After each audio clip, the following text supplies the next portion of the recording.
I just returned from a great 3 weeks of workshops and demos down in Bluffton, South Carolina. And I did a wonderful workshop at the Society of Bluffton Artists right there in Bluffton. And on the last day of the workshop, the artists requested that I show them my procedures for painting live oaks. Live oaks are a ubiquitous feature of the South, and they're actually very complex in their shapes and their lighting and their design. But I stepped right outside the front door of the Bluffton Society of Animal Artists workshop facility, and right there is a huge 200-year-old live oak. And I want you to look at the complexity of the branching and the values and the moss that hangs in the tree.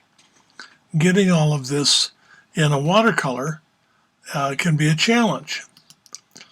So what the first thing is that I did was I showed them, I stepped outside and I did this drawing,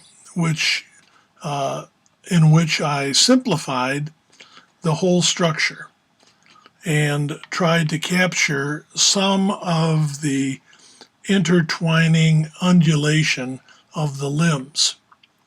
And in so doing, I came back in and set about executing the initial brushwork.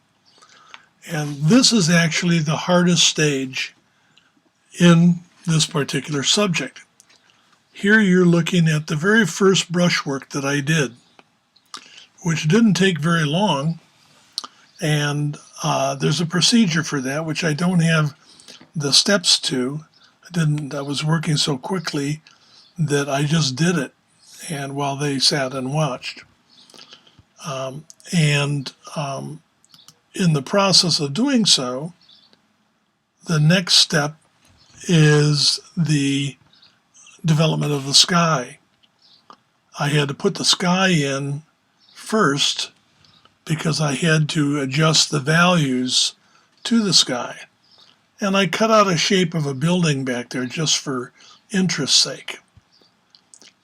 But now that I've got this much developed, this is all with middle values. Everything you're looking at here is basically middle value brushwork. That's why I say that most of your paintings are built and constructed with middle values.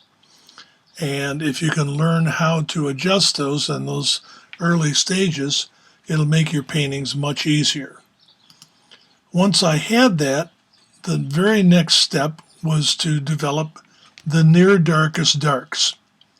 And look what this does. As soon as you add the near darkest darks, the tree suddenly takes on depth. That's the magic of working this way.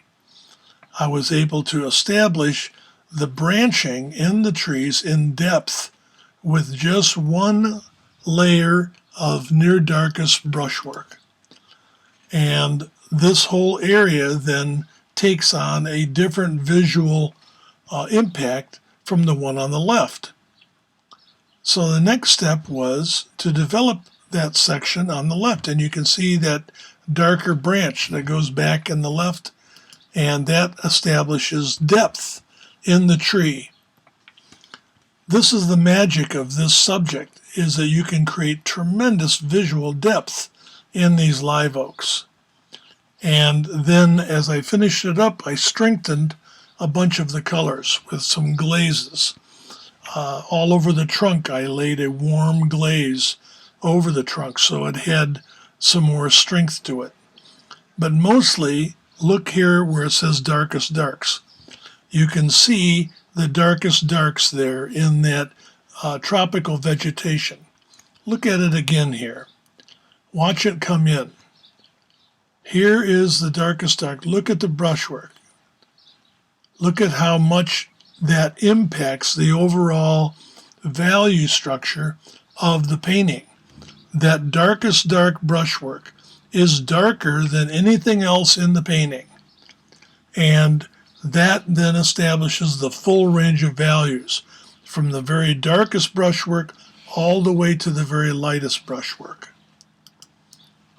And in so doing, you end up with a dynamic painting of a live oak with its moss hanging from all of the branches, and some of it catching light, some of it not.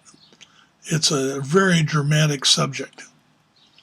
And I hope that you enjoyed it, and I hope that you can learn something from this, and maybe the next time you do a live oak, it might help you paint it better. Thank you. Hope to see you in a workshop in the future. Thank you.